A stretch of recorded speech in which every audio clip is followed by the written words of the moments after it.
देश में जब बात आती है कुश्ती की तो जिक्र होता है हरियाणा का, यहाँ के कुश्ती अखाड़ों का। मगर बीते कुछ सालों में हरियाणा के कुश्ती अखाड़े जुर्म की प्रयोगशाला बनकर उभरे हैं। यही वजह है कि प्रदेश सरकार ने अब इन अखाड़ों को लाइसेंस प्रणाली के तहत लाने की बात कही है। फोगाट बहने, सुशील कुमार, योगेश्वर दत्त, रवि दहिया, बजरंग पुनिया आदि खिलाड़ी हरियाणा के ही अलग अलग अखाड़ों की मिट्टी से कुश्ती के गुर सीखकर ओलंपिक तक पहुंचे थे और इनमें से कई तो देश के लिए मेडल भी लाए हैं। दैनिक भास्कर की एक रिपोर्ट के मुताबिक अकेले रोहतक जिले में इस साल के 10 माह में लगभग 8 पहलवानों की हत्या हो चुकी है। इनमें कुछ बड़े हत्याकांड भी रहे हैं, जैसे फरवरी 2021 में रोहतक के जाट कॉलेज में एक हत्याकांड हुआ था जिसमें सुखविंदर नाम के कोच पर 7 लोगों को गोली मारने का आरोप है। दिल्ली के छत्रसाल स्टेडियम में पहलवान सागर धनखड़ की हत्या भी काफी चर्चा में रही थी। इस हत्या के आरोप में पूर्व ओलंपियन पहलवान सुशील कुमार अभी जेल काट रहे हैं। भास्कर की रिपोर्ट के मुताबिक अकेले रोहतक और सोनीपत में 300 से अधिक अखाड़े हैं। इन अखाड़ों में सरकारी हस्तक्षेप न के बराबर है। सरकारी अधिकारी भी निजी अखाड़ों पर किसी तरह की कोई नजर नहीं रखते।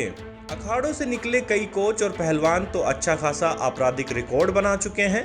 उदाहरण के तौर पर सोनीपत के पलडा गांव का पहलवान अक्षय आज के दिन कुख्यात गैंगस्टर लॉरेंस बिश्नोई की गैंग का सदस्य बन चुका है और उस पर दर्जनों मुकदमे दर्ज हैं।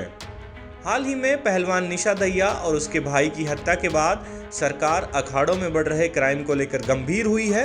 रोहतक पहुंचे खेल मंत्री संदीप सिंह ने अखाड़ों के लिए लाइसेंस प्रणाली की घोषणा की है। इसके अलावा और क्या कहा संदीप सिंह ने, आइए आपको सुनवाते हैं।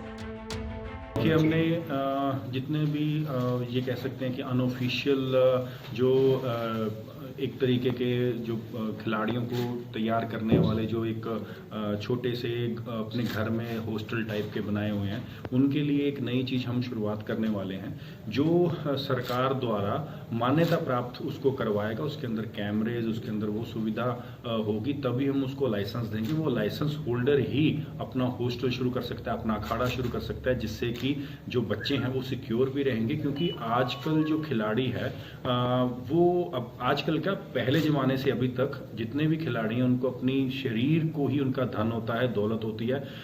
एक मैं हमेशा एक पुराने टाइम से अभी तक सुनते आ रहा हूँ पुराने बुजुर्गों से, पुराने बुजुर्ग जो खिलाड़ी होते थे कि जो खिलाड़ी होता है वो अंडे की तरह होता है। चाहे कुछ भी चीज़ अंडे में आके लगे तो अंडे का नुकसान, चाहे अंडा किसी में जाके लगे तो भी अंडे का नुकसान। तो इस तरीके से अगर हम खिलाड़ी को रखना पड़ेगा, प्रोटेक्ट करके रखना पड़ेगा, तो उसके लिए लाइसेंस के लिए हम वो प्रावधान लेके आएंगे जल्दी। जो लाइसेंस होल्डर होगा उसी को हम मान्यता देंगे, वही अखाड़ा खोल सकता है। बाकी अखाड़े जो हैं वो नहीं चलेंगे, क्योंकि इससे अगर वो खिलाड़ियों को प्रोटेक्ट नहीं कर पाते हैं तो उनको अखाड़े खोलने का भी राइट नहीं है। उम्मीद है सरकार के इस कदम से हरियाणा में अखाड़ों की शान दोबारा से लौटेगी और भविष्य में वहां पनपने वाले क्राइम पर भी लगाम लगेगी। हरियाणा तक के लिए रोहतक से सुरेंद्र सिंह की रिपोर्ट।